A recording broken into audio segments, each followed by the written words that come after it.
Community partners continue to work together to support the residents of Southwest Detroit. Today, several groups dropped food off to the neighborhood. CBS News Detroit's Veronica Ortega joins us from Army and North Green Streets with more on the difference this is making for the area.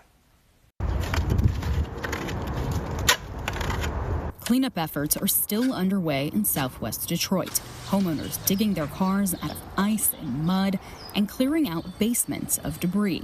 Through an interpreter, Irene Galloso describes where things stand at her home. Everything that was damaged has been taken out. There are people cleaning her house, como desinfectando, sanitizing, disinfecting. Galloso and her family of 4 are staying in a hotel, ordering takeout at fast food restaurants.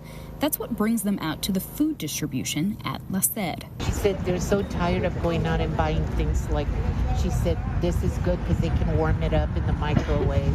Forgotten Harvest deployed its mobile community choice market.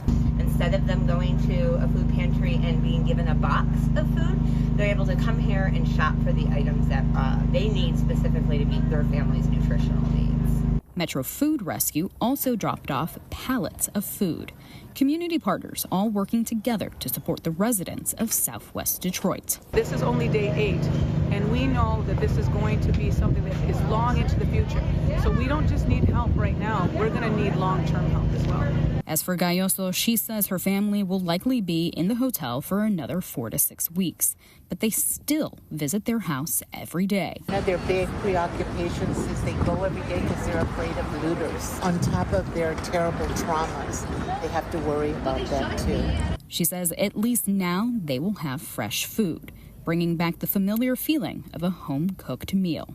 For CBS News Detroit, I'm Veronica Ortega. Thanks, Veronica. Forgotten Harvest Mobile Community Choice Market will be back at La Sed on Verner Highway tomorrow and Wednesday from noon to 3 p.m.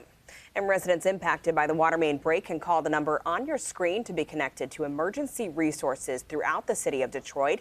That includes shelter and transportation help. The line is available 24 hours a day.